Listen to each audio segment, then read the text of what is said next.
हाँ बोल बेटा, क्या काम है? डैड, मुझे आपसे एक जरूरी सवाल करना है। अब तू भी सवाल करने लगा? भाई दुनिया तो करती है, अब तू भी कर ले। डैड, आप कोई ऐसा काम तो नहीं कर रहे हैं ना जिससे हमारा या हमारे खानदान का सर नीचा हो रहा है? मैं हरीश, नेता हरीश ऐसा काम करेगा? नहीं बेटा, मैं तो अपना हर काम गरीबों की भलाई के लिए, जनता की सुख के लिए करता हूँ। ऐसा कोई काम कभी नहीं कर सकता जिससे हमें कोई कष्ट हो या... ठीक है डैड, आप मेरे सर पर हाथ रखकर कसम खाइए कि आप ऐसा कोई काम नहीं कर रहे हैं जिससे हमारे खानदान का नाम नीचा हो रहा हो। बेटा, हम तुम्हारी कसम खाते हैं कि हम ऐसा कोई काम नहीं कर रहे जिससे हमारे खानदान का नाम खराब हो, बल्कि हम वही काम कर रहे हैं जिससे हमारे खानदान का नाम और बड़ा हो और हम और बड़ा नेता बनूं, समझे? डैड, आपने मेरे सर पर हाथ रखकर कसम खाई है। हाँ, मैं आपकी बात का विश्वास करूंगा। बिल्कुल करो बेटा, बेफिक्र रहो। और पैसे वैसे चाहिए तो ले लो 2-3 लाख रुपए। No dad, thank you dad. Okay, see you dad. Enjoy yourself.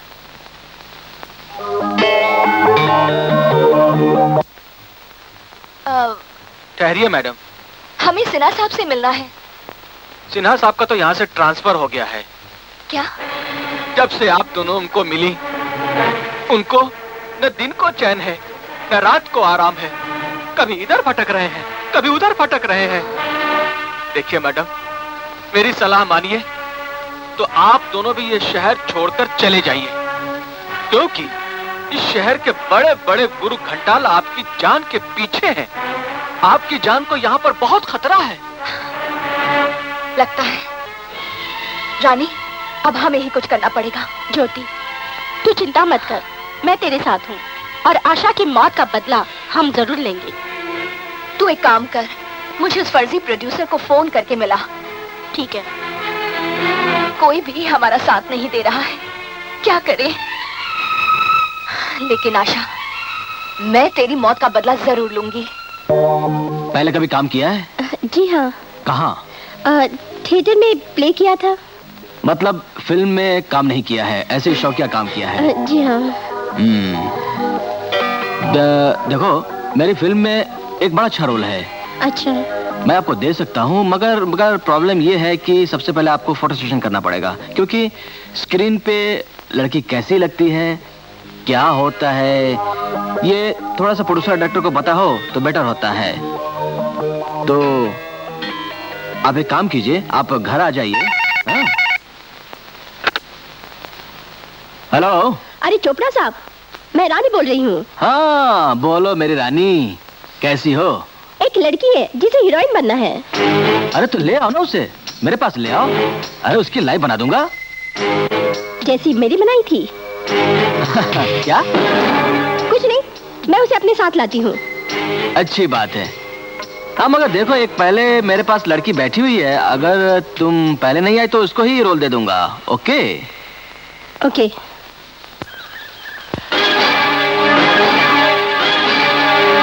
Sir?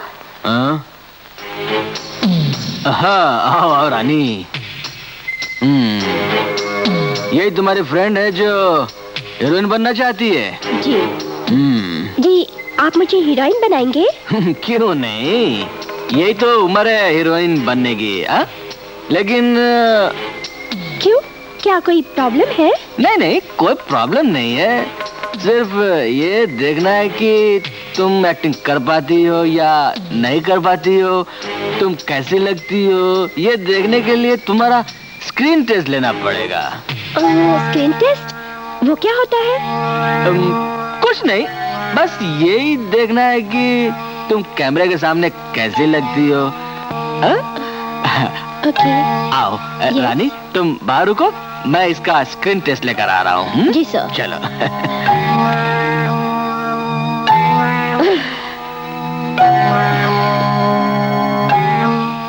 Sir, यहाँ लेकिन कैमरा कहाँ है? अरे कैमरा?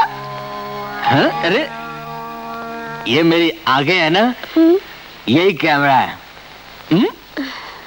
तुम जरा ये शर्ट उतार दो। नहीं नहीं, मुझे शर्म आती है। नहीं? अरे नहीं तो तुम जाओ, तुम्हारा हीरोइन बनना खत्म, हमारा टाइम वेस्ट मत करो। ओके, जाओ जाओ। अच्छा ठीक है, मैं उतारती हूँ।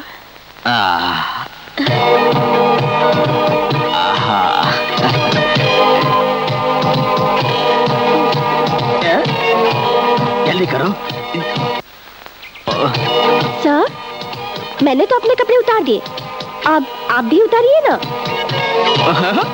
तुमने कपड़े उतार दिए तो मैं भी उतार देता हूँ। ये ना। आज मैं तुझे दिखाती हूँ स्किन टेस्ट क्या होता है।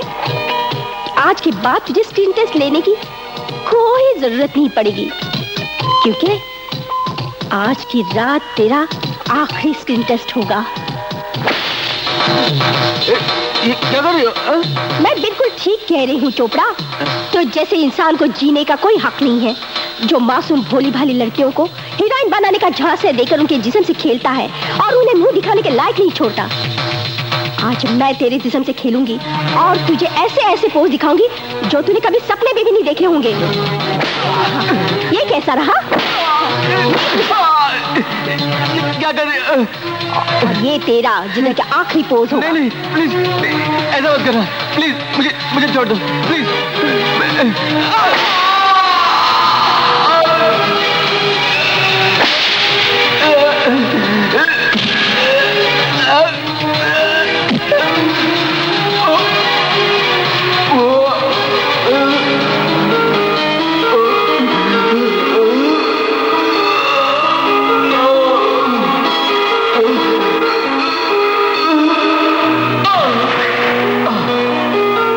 मौत से तुझ जैसे सारे प्रोड्यूसर को सबक मिलेगा कि लड़कियां सिर्फ जिस्म दिखाकर एक्टिंग नहीं करती, कोई कोई लड़कियां बिना जिस्म दिखाए भी एक्टिंग कर सकती हैं।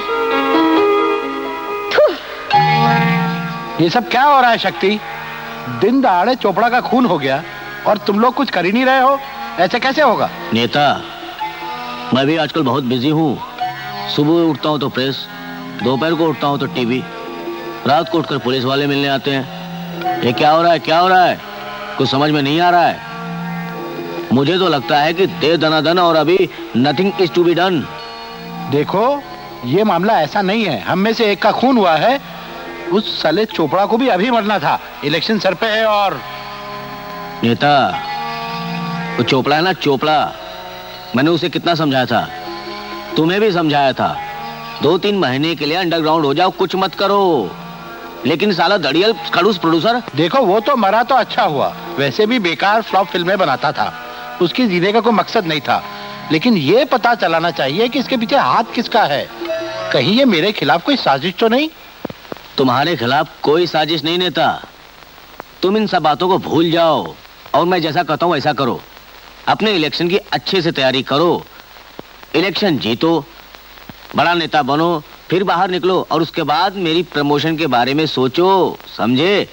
बाकी रही बात ये साले दड़ियल की, शराब पीकर कहीं धूत होगा, किसी ने उस पर वार किया होगा और साला लुढ़क गया होगा। आप तो देखिए ना, एक डरपोक किस्म के आदमी। अरे हमको देखो, शान से जीते हैं, शान से खाते हैं, शान से पीते हैं। मेरा नाम है इंस्पेक्टर शक्ति सिंह। मेरा कोई कुछ नहीं बिगाड़ सकता, मैं सबका बाप हूँ, समझ में आई ना बात? तुम्हारा तो कोई कुछ नहीं बिगाड़ सकता, लेकिन मुझे तो संभालो भाई, मेरा भी कोई कुछ ना बिगाड़े। तेरा पता लगाओ कातिल का। नेता, जब तक है ये शक्ति सिंह, नेता मत होना तुम परेशान, कर दे दनादन, हो जाएगा सब डन डना डन। शक्ति को मारना इतना आसान नहीं जितना हमें लग रहा है। उससे हमें बड़ी ही चालाकी से मारना होगा।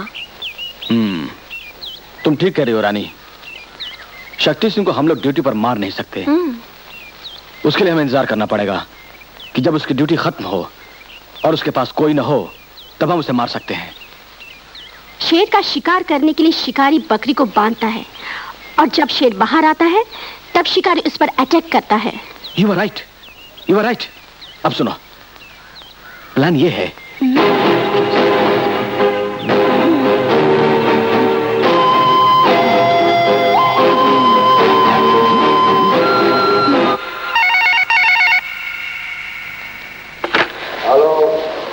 सर मैं रानी बोल रही हूँ।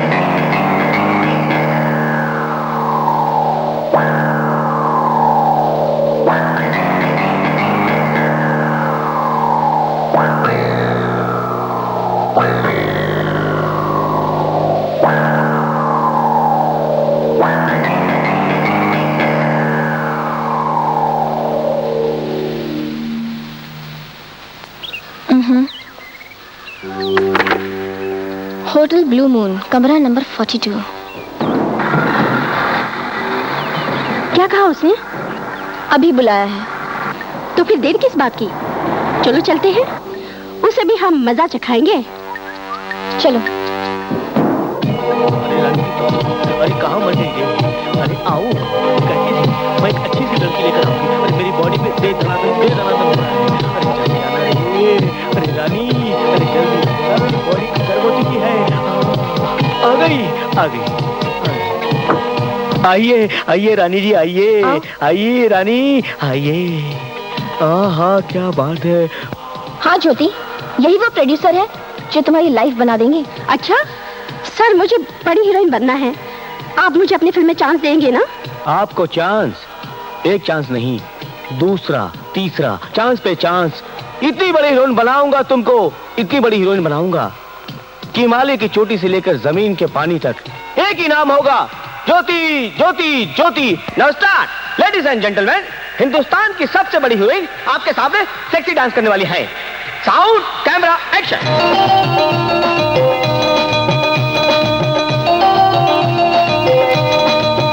मजा लूट ले मजा, मजा लूट ले मजा। 4 दिन की जिंदगी है, कोई 4 दिन की जिंदगी है, बाहों में आजा, मजा लूट ले। गार्डन में मजा लूट ले मजा, मजा लूट ले मजा।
मेरा स्क्रीन टेस्ट लेना चाहता था ना, मेरे डायलॉग सुनना चाहता था ना, तो सुन। ये जो मेरी आंखें हैं ना, ये कयामत की नहीं, ये नागिन की जहरीली आंखें हैं। ये जो मेरे ओठ है ना, ये गुलाब की पंखुड़ियां नहीं, ये कांटों की पंखुड़ियां हैं, समझे? मेरे स्कूल की कई लड़कियों को, मेरे स्कूल की सारी सहेलियों को हीरोइन बनाने के चक्कर में उनके इज्जत के साथ खेलता रहा। मुझे माफ कर दे। आप मुझे हीरोइन बना के दिखा। मुझे माफ कर दे, मुझे माफ कर दे, मुझे माफ कर दे, मुझे माफ कर दे। विशाल, ज्योति और रानी को शक्ति सिंह ने गिरफ्तार कर लिया है।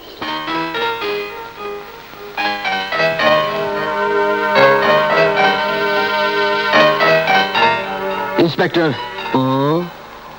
मेरा नाम विशाल है और मैं यहाँ रानी और ज्योति की जमानत देने आया हूँ। 2 लैलाओं का एक मजनू। रोमियो जूलियट, श्री फरहाद, सभी पुलिस स्टेशन में उपस्थित हुए हैं। इंस्पेक्टर, जबान संभाल के बात करो। शक्ल अच्छी नहीं, कम से कम बात तो अच्छी क्या करो। ऐड दिखाता है साला। बहुत जोरों से चिल्ला रहा है, बहुत जवानी है तेरे जिस्म के अंदर। हवलदार, हराम के पिल्लों को हवालात के अंदर बंद कर दो। जी साहब। इंस्पेक्टर, तुम मेरे साथ ऐसा नहीं कर सकते। पहले बताओ मेरा खून क्या है। इंस्पेक्टर, ले जाओ।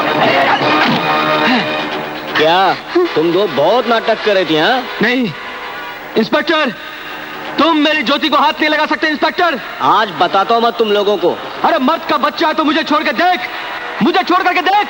आज नाटक दिखाऊंगा तुम लोगों को। दे दनादन। रानी, ये क्या हुआ रानी? नहीं, रानी, ये क्या हुआ? ज्योति, मुझे माफ कर देना। नहीं, मैं तुम्हारा साथ नहीं दे सकी। नहीं रानी, तुझे कुछ नहीं हुआ रानी, तुझे कुछ नहीं होगा। ज्योति, ज्योति मार दे इसे। ज्योति खत्म कर दे इसे। ज्योति, इसने तेरी सहेली आशा की जिंदगी बर्बाद की थी। मार दे इसे। शक्ति सिंह, अब मैं तुझे बताऊंगी कि मैं कौन हूँ। तूने हमारे स्कूल की भोली भाली लड़कियों की जिंदगी तबाह कर दी, उनको ब्लैकमेल किया, उनके ऊपर अत्याचार किए। शक्ति सिंह, अब ये तेरा गुंडाराज नहीं चलेगा।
अरे यार रंजीत, हाँ नेताजी। तू आदमी नहीं है, पजामा है, पजामा। पजामा? वो भी बिना नाड़े का पजामा। क्या बात कर रहे हैं अब देख ले, बहुत हो गया। मैं तेरे को बोल देता हूँ full and final, last time. अभी क्या बज रहा है? 9 बज रहे हैं। 9:30 बजे तक गुलाब सी चंदन में लिपटी कमसिन कली लेके आ जा, नहीं तो कल के बाद अपनी शक्ल भी मत दिखाना। दबा हो जाएगा निकल जाए यहाँ से। इलेक्शन हमको कोई इलेक्शन का फिक्र नहीं है। ये घूट तो मार लो। पूरा बोतल लेके जा, निकल यहाँ से।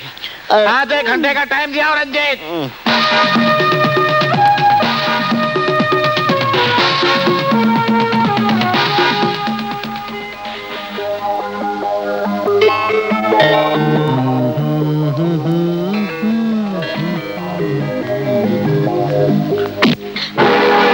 कौन हो तुम?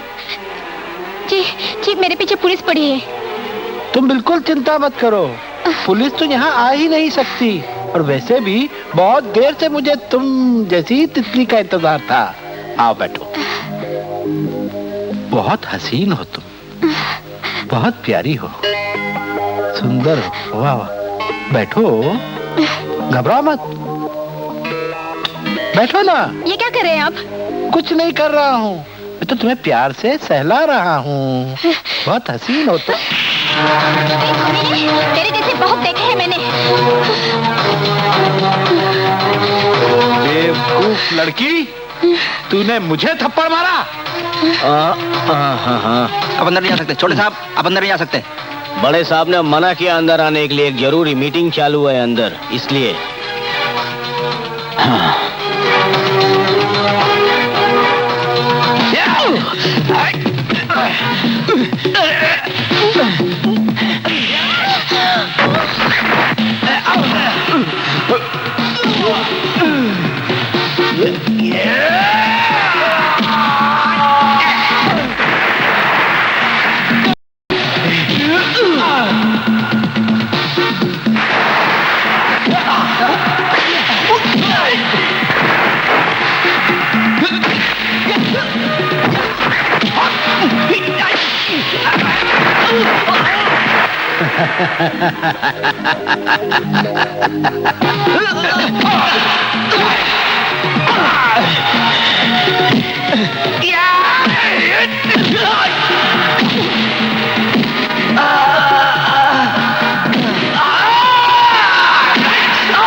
पिताजी! बेटा तू? पिताजी, ये आप क्या करने जा रहे थे? क्या हुआ बेटा? मत कहो गंदी जबान से मुझे अपना बेटा। अरे डाकू भी साथ घर छोड़कर डाका डालते हैं और आप अपने घर में डाका डाल रहे थे। जानते हैं ये जो हरकत आप करने जा रहे थे किसके साथ? कौन है ये? जानते हैं आप? ये आपकी होने वाली बहू है। बहू? नहीं, ये नहीं हो सकता। मैं सच कह रहा हूं। तुझे जीने का कोई हक नहीं है। तुझे जीने का कोई अधिकार नहीं है। मैं बहुत जल्दी मंत्री बन जाऊंगा। हम लोग बहुत पैसा कमाएंगे। फिर मैं तुम दोनों की शादी करा दूंगा और हम लोग सिंगापुर चले जाएंगे। वाह वाह हरीश दुबे, वाह क्या ख्यालात हैं। मिनिस्टर बनकर बहुत पैसा कमाओगे। अरे पहले लोग मंत्री बनते थे देश की सेवा करने के लिए, और आज तुझ जैसे लोग नेता बनते हैं देश को लूटने के लिए। जिस तरह आज तुम ज्योति की इज्जत लूटने वाले थे और मैं वक्त पर आ गया, ज्योति की इज्जत बचाने में कामयाब हो गया। कभी सोचा है तूने कितने मासूम लड़कियों की इज्जत तूने लूटी होगी जिन्हें बचाने के लिए कोई नहीं आया? अरे क्या बीतती होगी उन पर और क्या बीतती होगी उनके घर वालों पर? कभी सोचा तूने? हरीश दुबे, तू कहा करता था ना, इस देश को तेरी जान देने की जरूरत पड़े तो पीछे नहीं हटोगे। आज इस देश की भलाई के लिए मुझे तेरी जान की जरूरत है। मैं इस धरती मां पर तुझ जैसे लोगों का बोझ सहन नहीं कर सकता। कलंक है तू इस देश पर, बदमा दाग है तू। आज तुझे जाना होगा। तेरा खेल खत्म होगा हरीश दुबे। मुझे माफ कर दे बेटे, मैं आगे से कभी ऐसी हरकत नहीं करूंगा। मैं तेरा बाप हूं। बाप नहीं, तू पाप है, पाप, बहुत बड़ा पाप। और आज इस पाप का प्रायश्चित मैं तुझे खत्म करके करूंगा। नहीं बेटा, आज इस देश को तुझ जैसे लोगों के बोझ से मुक्त करूंगा हरीश दुबे।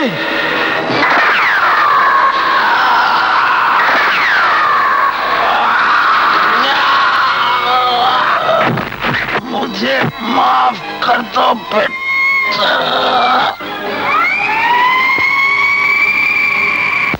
योर ऑनर, हमारे देश में आजकल के नौजवान और नाबालिग और नादान लड़के लड़कियों का चरित्र इतना गिरता जा रहा है कि ना तो शक्ल से स्टूडेंट्स नजर आते हैं और ना ही अकल से।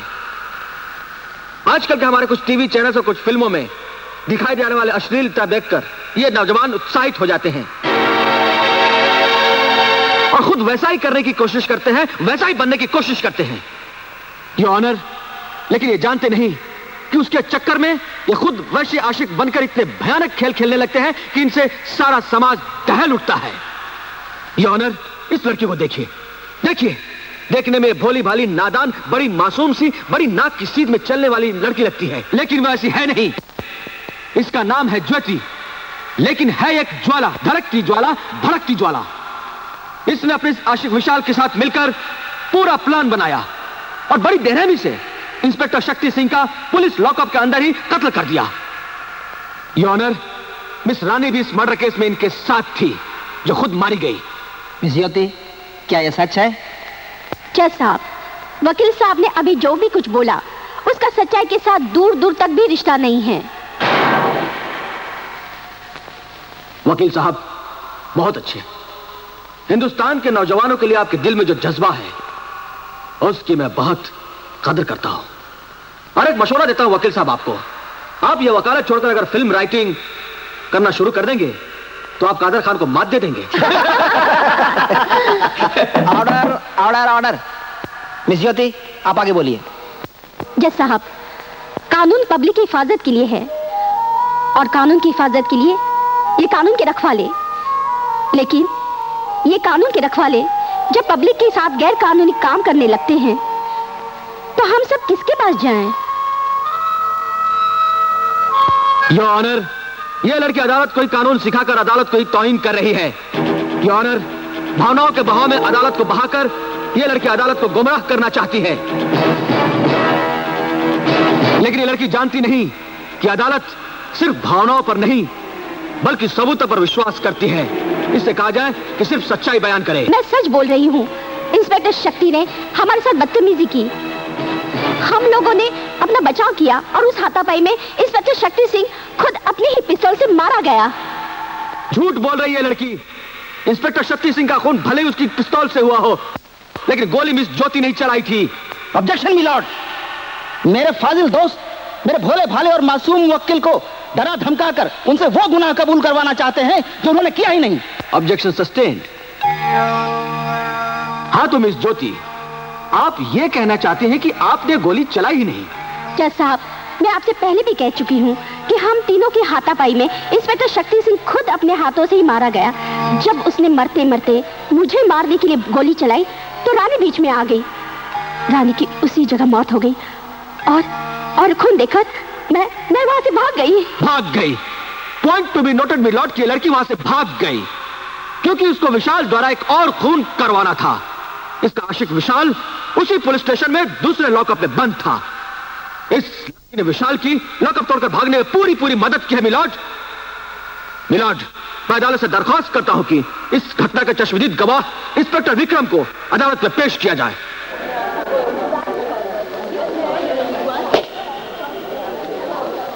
इंस्पेक्टर विक्रम, जिस दिन शक्ति सिंह का खून हुआ उस दिन विशाल कहां था? जज साहब, उस वक्त विशाल लॉकअप रूम में ही था और इस लड़की ने उसे लॉकअप तोड़ने में मदद की थी और मैंने इनका पीछा किया और पीछा करते करते मैं नेताजी हरीश के बंगले में जा पहुंचा और उससे पहले ही विशाल उनका खून कर चुका था। Objection my lord. मेरी अदालत से दरख्वास्त है कि मेरे फाजिल दोस्त से कहा जाए कि वो सिर्फ वही सवाल पूछे जिसका इस केस से संबंध है। नेता हरीश दुबे के कत्ल का इस केस से दूर दूर तक कोई ताल्लुक नहीं है। ताल्लुक है मिलॉर्ड, ताल्लुक है। इस नौजवान विशाल ने इस लड़की के प्रेम में अंधे होकर अपने ही पिता का खून कर दिया। वो पिता जिसने इसको जन्म दिया, वो पिता जो इस देश का ही नहीं पूरे समाज का एक सच्चा नागरिक था, एक सच्चा समाज सेवक था। इतना ही नहीं, इन्होंने इससे पहले भी फिल्म प्रोड्यूसर चोपड़ा का खून किया, जिससे अंदाजा लगाया जा सकता है कि इनके अंदर कितना वैश्यपन समाया हुआ है। ये लोग खून पर खून, खून पर खून, खून पर खून करते चले गए, खून की होली खेलते चले गए। योर ऑनर, मेरी अदालत से दरखास्त है कि इन लोगों को कड़ी से कड़ी सजा दी जाए, जिससे हमारे देश में कोई भी नौजवान ऐसी बहशीपन करने की जुर्रत न कर सके। That's all your honour. Inspector, अब आप जा सकते हैं। समझ में नहीं आता है मेरे फाजिल दोस्त इन मासूम नौजवानों के कोमल मन में अनायास ही उपजे इस वहशीपन के उन कारणों को क्यों नजरअंदाज कर रहे हैं जिन कारणों की वजह से आज ये इस कटघरे में खड़े होने को मजबूर हैं। आपके अनुसार इंस्पेक्टर शक्ति सिंह के अलावा कुछ और भी कत्ल इन्होंने किए हैं। क्या किसी भी थाने में, किसी भी पुलिस स्टेशन में इनके खिलाफ कोई रिपोर्ट दर्ज हुई है? योर ऑनर, अब मेरे फाजिल दोस्त मुझे गुमराह करने की कोशिश कर रहे हैं। मैं अदालत से पहले भी कह चुका हूं कि उन दोनों खूनों का इंस्पेक्टर शक्ति सिंह के खून से ताल्लुक है, ताल्लुक है। योर ऑनर, और इन लोगों ने खून किया नहीं, खून किए हैं, और एक नहीं बल्कि तीन। हाँ, हमने ये खून किए हैं। जज साहब, ये मेरी गर्लफ्रेंड है ज्योति।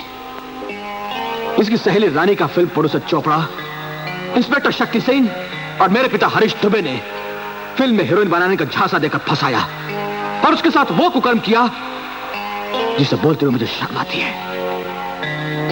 हाँ, उन तीनों ने उसे अपने कब्जे में लेके मेरी सहेली आशा को फंसाया और उसके साथ भी वही किया जो रानी के साथ किया। जब वो मां बनने वाली थी तो उसे मरने के लिए मजबूर किया गया और जब हम रिपोर्ट दर्ज कराने गए तो हमारे पास से सबूत मांगे गए और जब हमने सबूत दिए तो उन्हें इंस्पेक्टर शक्ति ने मिटा दिया। हमारी ना तो समाज ने सुनी और ना ही कानून के रखवालों ने। ये लोग कानून के साथ इस तरह से खिलवाड़ कर रहे हैं जैसे कि उसे धत्ता ही पता डाली हो। योर ऑनर, ये लड़की अदालत को कमजोर समझ रही है। ये लड़की इस तरह अदालत में दादागिरी नहीं कर सकती। कमजोर है ये कानून और कमजोर है ये अदालत। अगर कानून कमजोर ना होता तो कल के गुंडे आज के कानून के रखवाले ना होते। अगर कानून कमजोर ना होता तो हरी जैसे दरिंदे मंत्री ना बने होते। अगर कानून कमजोर ना होता तो हमारा देश आतंकवाद की आग में जल रहा ना होता। कानून अपने हाथ में लिया है हमने। शक्ति सिंह जैसा इंस्पेक्टर, हरी जैसा समाज सेवक और चोपड़ा जैसा प्रोड्यूसर, इन सब ने हमें कानून को अपने हाथ में लेने के लिए मजबूर किया। जज साहब, जब इस देश का कोई सिपाही देश की सीमा की रक्षा करने के लिए देश के दुश्मनों को खत्म करता है तो उसे मेडल दिए जाते हैं। जितने ज्यादा दुश्मनों को खत्म करेगा उतने ज्यादा मेडल दिए जाते हैं। मैंने भी वही किया जज साहब। मेरे ख्याल से इस देश में रहने वाला हर नागरिक इस देश का सच्चा सिपाही होता है और उसे पूरा हक होता है देश के दुश्मनों को खत्म करने का, चाहे वो देश के अंदर हो चाहे वो देश के बाहर। जज साहब, हमें पहले अपने देश के अंदर के दुश्मनों को खत्म करना है क्योंकि वो हमारे देश की नींव को खोखला कर रहे हैं। जज साहब, मैंने अपने बाप का खून करके देश के एक सच्चे सिपाही होने का फर्ज अदा किया है। अब बाकी फैसला मैं इस देश के कानून पर छोड़ता हूं। बच्चों, मैं तुम्हारी बातों को समझ सकता हूं और इस कुर्सी से उठने के बाद मैं तुम पर फक्र भी कर सकता हूं, लेकिन न्याय भावनाओं के आधार पर नहीं, सबूतों के आधार पर होता है। और अभी तक तुमने ऐसा एक भी सबूत पेश नहीं किया जो तुम्हारी भावनाओं के पक्ष में हो।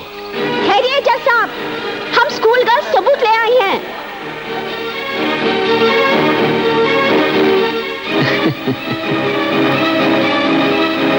लाओ, ये रहे सबूत। योर ऑनर, सबूत।